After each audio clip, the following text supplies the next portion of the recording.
E aí, pessoal? Hoje eu trouxe causos do interior brasileiro, daqueles que o povo conta de pai para filho. Não esquece do joinha, se inscreve no canal e comenta de qual estado você está assistindo. Vamos aos causos. Pois é, moço. Eu tinha lá meus 50 e poucos anos quando isso aconteceu. Trabalhava na minha rocinha, umas 4 tarefas de terra boa que herdei do meu pai. Plantava de tudo um pouco: mandioca, milho, feijão e até um cafezinho no fundo do terreno. Naquele dia, estava eu capinando perto da cerca quando notei um sabiá laranjeira que não parava de cantar. O bicho ficava pulando de galho em galho, sempre me seguindo, cantando um canto diferente, mais agitado. Pensei comigo que era esquisito, porque esses passarinhos costumam ser mais arredios. O dia foi passando e aquele sabiá não desgrudava. Quando o sol já estava quase se pondo, resolvi ir embora mais cedo que o costume. Normalmente ficava até escurecer, mas aquele canto do passarinho estava me incomodando. Parecia que ele queria me dizer alguma coisa. Guardei a enxada no paiol e fui para casa. No caminho, ainda via o sabiá voando de árvore em árvore, como que me acompanhando. Cheguei em casa, jantei e fui dormir. Na madrugada, um vento forte derrubou uma paineira enorme que tinha perto de onde eu estava trabalhando. Se tivesse ficado até o escurecer como sempre fazia, aquela árvore tinha caído bem na minha cabeça, porque costumava descansar embaixo dela no fim do dia. A coisa mais esquisita é que no dia seguinte não vi mais o sabiá laranjeira. Nunca mais ouvi aquele canto diferente. Às vezes penso que foi meu avô, que gostava muito de pássaros e tinha morrido uns meses antes,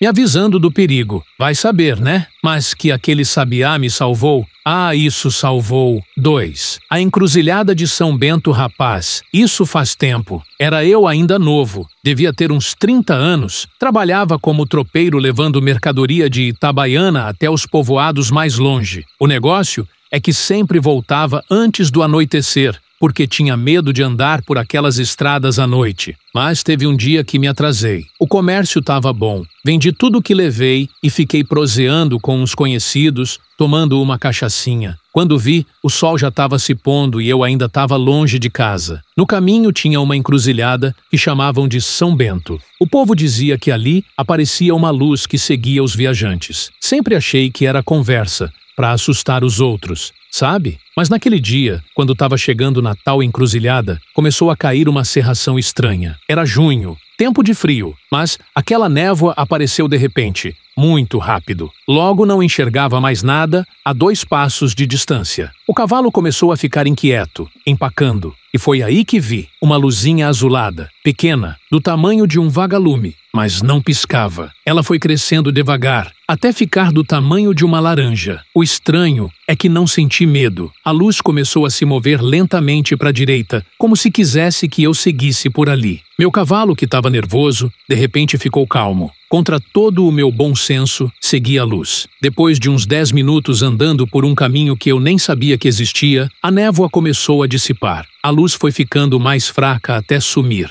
Quando dei por mim, estava numa estrada que reconheci. Era um atalho que chegava bem perto da minha casa, economizando quase 1 hora de viagem. No dia seguinte, voltei à encruzilhada para entender melhor o que tinha acontecido. Não achei caminho nenhum para a direita, só um barranco e um matagal fechado. E o mais esquisito, soube depois que naquela mesma noite, um grupo de ladrões tinha atacado viajantes na estrada principal, justamente por onde eu teria passado. O povo diz que São Bento protege os viajantes honestos. Não sei se acredito nisso, mas que aquela luz me livrou de um perigo grande. Ah, isso eu não duvido. 3. O espelho da avó Teresa. Uai, essa história aconteceu comigo já faz um tempinho. Tava morando numa casinha que herdei da minha avó Teresa. Uma casa simples, de pau a pique, no sítio que pertencia à família há gerações. Minha avó tinha morrido havia uns 6 meses. Mulher muito apegada às coisas dela, principalmente a um espelho antigo que ficava na sala. Era um espelho oval, com moldura de madeira trabalhada que ela ganhou no dia do casamento. Todo dia ela limpava aquele espelho com um paninho de seda. Quando me mudei para casa, mantive as coisas como ela deixou. O espelho continuava lá na parede da sala, mas comecei a notar algo estranho. De manhã, o espelho sempre estava embaçado, como se alguém tivesse respirado perto dele. Limpava o espelho antes de dormir e no dia seguinte, lá estava ele embaçado de novo. Um dia, acordei de madrugada com um barulho na sala. Tinha um vento forte batendo nas janelas, então achei que fosse isso. Mas, quando cheguei lá, vi o paninho de seda da avó Teresa caído no chão, bem embaixo do espelho. Tenho certeza que tinha guardado ele na gaveta da cômoda. O mais esquisito aconteceu quando resolvi mudar o espelho de lugar. Achei que ficaria melhor na parede do quarto. No mesmo dia que mudei, uma tempestade forte derrubou parte do telhado da sala, bem em cima de onde o espelho ficava. Se tivesse deixado ele lá, teria quebrado com certeza. A partir desse dia, o espelho nunca mais apareceu embaçado. E o paninho de seda? Sumiço. Procurei por toda parte e nunca mais encontrei. Às vezes penso que a avó Teresa ainda cuida das coisas dela, e de mim também. Vai entender essas coisas, né? Mas sempre que olho para o espelho, tenho a sensação de que não tô sozinho. 4. O assovio na mata do Jequitibá. Isso aconteceu numa época que eu trabalhava numa fazenda grande, perto de Três Corações. Era peão de lida com o gado. Acordava cedinho e só voltava quando o sol já estava se pondo. Para chegar no pasto onde o gado ficava, tinha que atravessar um pedaço de mata que chamavam de Mata do Jequitibá, por causa de uma árvore enorme que tinha no meio. O pessoal da fazenda evitava passar por ali depois das 6 da tarde. Diziam que na mata morava um ente que assobiava, chamando as pessoas. Eu, que sempre fui meio cabeça dura, não dava muita importância. Até que um dia me atrasei na lida. Uma vaca tinha parido e tive que ajudar no nascimento do bezerro. Quando terminei, já era quase noite. Comecei a atravessar a mata já no escuro. Levava só um lampião a querosene que não ajudava muito. No meio do caminho, ouvi um assovio. Era um som bonito, como uma música triste. Pensei que fosse algum outro peão voltando do trabalho e assoviei de volta. O assovio respondeu, mas agora parecia vir de outra direção. Estranhei aquilo e continuei andando mais rápido. O assovio foi ficando mais próximo e cada vez que ele soava, mudava de lugar. Uma hora parecia vir da direita, depois da esquerda, depois de trás de mim. Comecei a ficar assustado e acelerei o passo. Foi quando tropecei numa raiz e o lampião caiu, apagando. Fiquei no escuro total. O assovio agora parecia vir de todos os lados. Fechei os olhos e rezei um Pai Nosso, como minha mãe me ensinou. Quando abri os olhos, vi uma luzinha fraca entre as árvores. No começo, achei que fosse o tal ente da mata, mas logo percebi que era o lampião da sede da fazenda. Tinha andado em círculos e acabado voltando para perto do curral, em vez de seguir para a casa dos peões. No dia seguinte, voltei à mata para buscar meu lampião. Encontrei ele quebrado perto do grande Jequitibá. O estranho é que eu tinha certeza que tinha caído bem longe dali. O capataz da fazenda, seu Juvenal, quando contei a história, ficou sério. Disse que há muitos anos um peão se perdeu naquela mata e morreu de fome. Dizem que ele assovia chamando por ajuda, e quem responde ao assovio se perde para sempre. Nunca mais atravessei a mata depois do pôr do sol, e se ouço um assovio, mesmo durante o dia, faço que não escuto e sigo o meu caminho. 5. A colheita de Dona Rita. Essa é uma história que aconteceu comigo faz uns 15 anos. Eu tinha uma vizinha, Dona Rita, senhora de idade que morava sozinha num sítiozinho. O marido dela, seu Antônio, tinha morrido uns anos antes. Os dois eram muito unidos. Trabalhavam juntos na roça desde que se casaram. Depois que seu Antônio morreu, Dona Rita continuou cuidando da plantação, mas já não tinha mais a mesma força. Eu ajudava quando podia, mas também tinha minha própria terra para cuidar. Naquele ano, uma seca brava castigou a região. Minha plantação sofreu, mas a de Dona Rita parecia que ia se acabar. O milharal dela estava amarelando, com as espigas mirradinhas. Ela ficava o dia todo olhando para o céu, esperando uma chuva que não vinha. Uma noite, acordei com um barulho de chuva forte. Pensei com alívio que finalmente o tempo tinha virado. Mas, quando olhei pela janela, vi que só chovia na direção do sítio de Dona Rita. O resto continuava seco, com céu estrelado. No dia seguinte, fui ver como estava a plantação dela. Para minha surpresa, o milharal estava verdinho, como se a seca nunca tivesse existido. As espigas, que antes eram mirradas, agora estavam graúdas. Dona Rita estava no meio da roça, sorrindo. Perguntei como aquilo era possível. Ela me contou que tinha sonhado com seu Antônio na noite anterior. No sonho, ele dizia que não ia deixar a roça dele se perder e que ia mandar a chuva. Ela acordou com o barulho da água caindo e viu pela janela a chuva caindo só na plantação deles. O mais esquisito é que não tinha nem sinal de umidade no chão ao redor da casa. Só a roça que estava molhada, como se a chuva tivesse caído só ali. Naquele ano, Dona Rita teve a melhor colheita de milho da região. O pessoal do sítio vizinho até comentava que era milagre. Ela só sorria e dizia que seu Antônio sempre cumpria o que prometia. Vai entender essas coisas. Só sei que depois daquele dia, comecei a prestar mais atenção nos meus sonhos. 6. O violeiro da Ponte Velha Moço. Essa história me aconteceu quando eu tinha uns 20 e poucos anos. Trabalhava numa fazenda grande perto de Itapetininga, cuidando do gado. De vez em quando, nas folgas, ia até a cidade visitar uma moça que eu estava de olho. Para chegar na cidade, tinha que atravessar uma ponte velha de madeira sobre o rio Itararé. Era uma ponte estreita,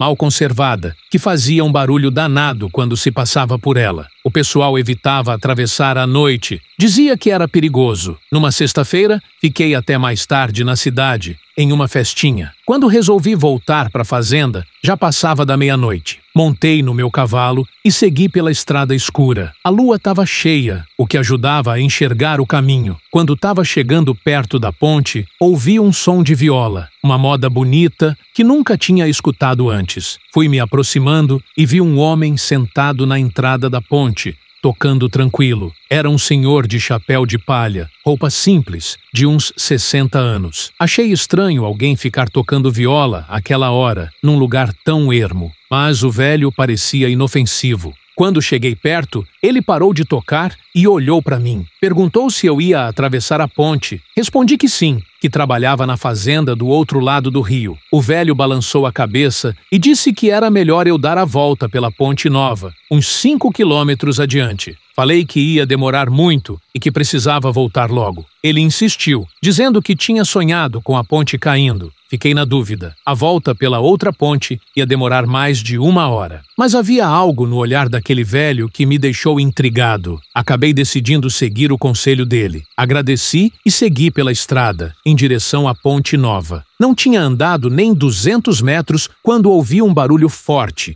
de madeira estralando. Olhei para trás e não acreditei. Parte da ponte velha tinha desabado. Voltei correndo para agradecer ao velho violeiro, mas quando cheguei onde ele estava, não tinha mais ninguém. Só o silêncio da noite e o barulho do rio. Dias depois, comentei o caso com um peão antigo da fazenda. Ele ficou pálido e me mostrou uma foto amarelada na parede da casa sede. Era o velho violeiro. Descobri que ele tinha sido o antigo capataz da fazenda, morto há mais de 20 anos quando a ponte caiu com ele atravessando. Dizem que ele aparece sempre que a ponte está prestes a ceder, tentando evitar que aconteça com outros o que aconteceu com ele. Não sei se acredito, mas que ele salvou minha vida naquela noite. Ah, isso salvou. 7. As Flores do Cruzeiro. Essa história aconteceu há uns 10 anos atrás. Eu tinha acabado de me mudar para uma cidadezinha no interior de Goiás, onde comprei um pequeno sítio para criar umas cabeças de gado e plantar um pouco de mandioca e milho. Na entrada da minha propriedade tinha um cruzeiro antigo, desses feitos de madeira. Segundo o antigo dono, estava ali há mais de 50 anos. Era tradição na região manter esses cruzeiros nas entradas das propriedades como forma de proteção. Logo que me mudei, notei que toda segunda-feira apareciam flores frescas no pé do cruzeiro. Margaridas brancas, sempre bem arrumadas. No começo achei que fosse algum vizinho religioso, mas com o tempo fiquei curioso. Perguntei para um e outro, mas ninguém sabia me dizer quem colocava as flores. Resolvi então ficar de espreita. Numa domingo à noite, me escondi atrás de uma moita perto do cruzeiro para ver quem vinha trazer as flores. Esperei horas, cochilei algumas vezes, mas nada aconteceu. Quando o dia amanheceu, levantei para ir embora, desapontado. Foi então que notei, as margaridas brancas estavam lá, frescas como orvalho, colocadas cuidadosamente no pé do cruzeiro. Era impossível. Não tinha visto ninguém se aproximar a noite toda. Intrigado, fui até a cidade e conversei com seu Juvenal, o mais antigo morador da região. Contei a história das flores e ele ficou sério. Me contou então que há muitos anos uma moça chamada Rosinha morreu ali perto do cruzeiro. Era noiva e estava a caminho de seu casamento quando o cavalo se assustou e a derrubou. Ela morreu na hora. Segundo seu Juvenal, toda segunda-feira era o dia em que o noivo ia visitá-la, levando margaridas brancas, as favoritas dela. Depois que o rapaz morreu, idoso, as flores continuaram aparecendo. Confesso que fiquei arrepiado com a história, mas o mais estranho ainda estava por vir. Uns 3 meses depois, precisei cortar algumas árvores perto do cruzeiro para aumentar a área de pasto. Na mesma noite, sonhei com uma moça de vestido branco, pedindo que não mexesse nas árvores perto do cruzeiro. Ignorei o sonho e continuei o trabalho no dia seguinte. Quando fui dar a primeira machadada numa gameleira antiga, o machado escapou e por pouco não acertou meu pé. Achei estranho, mas continuei. Foi quando vi, entre as raízes da árvore, um pedaço de tecido branco. Cavando um pouco, encontrei um pequeno baú enterrado. Dentro dele havia um vestido de noiva amarelado pelo tempo e um maço de cartas de amor. Algumas já quase ilegíveis. Nas cartas, descobri que o noivo de Rosinha prometeu que sempre levaria flores para ela, até o fim de seus dias. Depois disso, resolvi deixar as árvores em paz. E as margaridas continuaram aparecendo toda segunda-feira. Agora, quando passo pelo cruzeiro, sempre faço o sinal da cruz e dou um bom dia para Rosinha. Vai que ela tá por ali, né? 8. A promessa de Lindolfo. Essa passou comigo mesmo, lá pras bandas de Alegre, no Espírito Santo. Eu tinha um compadre, o Lindolfo, homem trabalhador e honesto que só ele. A gente tinha uma parceria. Eu criava gado e ele tinha uma vendinha na estrada. O Lindolfo era muito devoto de São Benedito. Tinha uma promessa antiga com o santo. Se conseguisse juntar dinheiro para comprar um terreno próprio, ia fazer uma grande festa todo ano em homenagem ao santo. E assim ele fez por muitos anos, depois que conseguiu seu pedaço de terra. O problema é que num ano desses, o Lindolfo adoeceu feio. Uma doença que os médicos da capital não sabiam explicar. Ele foi definhando, perdendo as forças, até que numa noite de tempestade, bateu as botas. A família, muito triste, seguiu com o velório e o enterro. Mas na hora de organizar as coisas dele, descobriram que a festa de São Benedito daquele ano, que seria dali a 2 semanas, já estava toda preparada. O Lindolfo tinha deixado tudo encaminhado. As encomendas de comida, os enfeites, até a banda que ia tocar. A viúva dele, Dona Zulmira, ficou em dúvida se devia cancelar tudo, ainda mais num momento de luto, mas acabou decidindo fazer a festa, como o marido gostaria. Afinal, era uma promessa. No dia da festa, eu fui ajudar nos preparativos. Estava tudo correndo bem, quando de repente começou a chover forte. Todo mundo correu para se abrigar, preocupado que a chuva estragasse a festa. Foi então que aconteceu a coisa mais esquisita. A chuva forte caía em toda a parte, menos no terreiro, onde seria a festa. Era como se houvesse um guarda-chuva invisível cobrindo só aquela área. De um lado da cerca, chovia. Do outro, onde estava o altar de São Benedito, tudo seco. O pessoal começou a cochichar, dizendo que era milagre. Dona Zulmira olhava para o céu com um sorriso no rosto, como se soubesse de algo que a gente não sabia. A festa aconteceu como o Lindolfo tinha planejado. A comida era farta, a música animada, tudo perfeito. Quando já era quase meia-noite e a festa estava acabando, um senhorzinho que ninguém conhecia apareceu no meio do povo. Usava um chapéu de palha igual ao que o Lindolfo sempre usava. Ele foi até o altar, fez uma reverência a São Benedito e saiu andando em direção ao cafezal. Alguns meninos curiosos foram atrás dele, mas o homem simplesmente sumiu entre os pés de café. No dia seguinte, Dona Zulmira me confessou uma coisa. Na noite antes da festa, ela sonhou com o Lindolfo. No sonho, ele prometia que a chuva não ia atrapalhar a festa de São Benedito, nem naquele ano, nem nunca. Até hoje,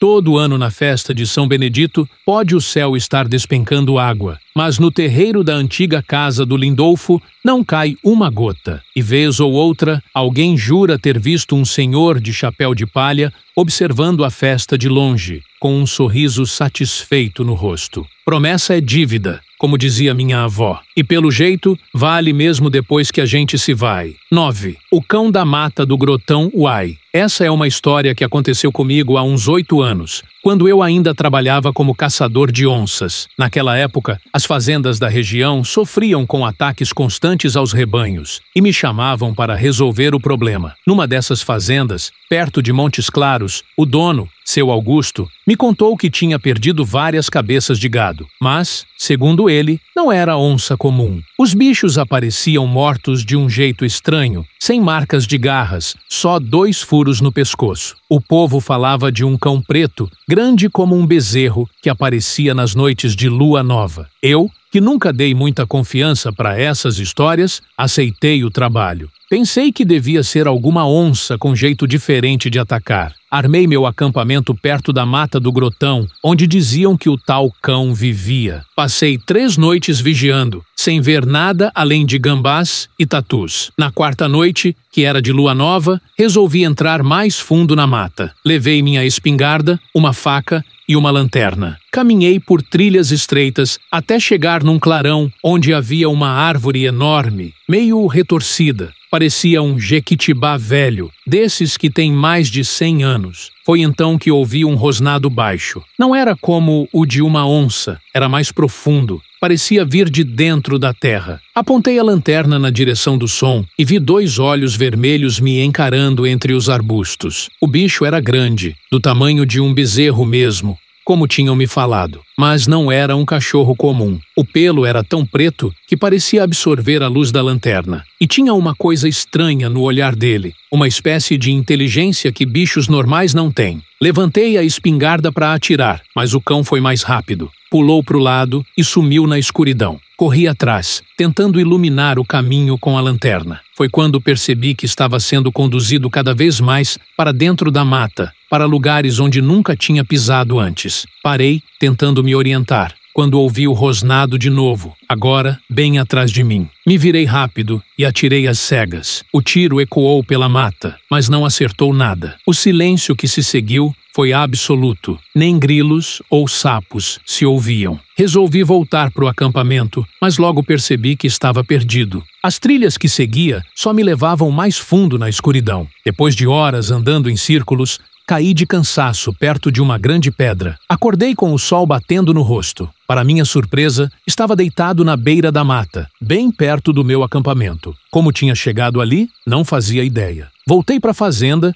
e contei ao seu Augusto que não tinha encontrado nada. Não tive coragem de falar do cão de olhos vermelhos. Ele pareceu decepcionado, mas aceitou me pagar pelo trabalho mesmo assim. O mais esquisito é que, depois daquela noite, nunca mais houve ataques ao gado na fazenda. As mortes pararam completamente. O povo dizia que o cão tinha ido embora porque eu entrara no território dele. Mas eu sei a verdade. Algumas semanas depois, encontrei marcas de patas enormes perto da minha casa, a mais de 20 quilômetros da mata do Grotão. Acho que o cão não foi embora, só mudou de território. Deixei a profissão de caçador depois disso. Tem coisas na mata que é melhor deixar em paz, coisas que não são deste mundo. E até hoje, quando ouço um rosnado diferente nas noites de lua nova, fecho bem as janelas e rezo baixinho. Esses foram os causos de hoje. Clicando aqui no meio da tela, você vai ser redirecionado para outros causos que já postamos aqui no canal. Obrigado por assistir até aqui, deixe seu joinha, clique no botão vermelho de se inscrever e até um próximo vídeo.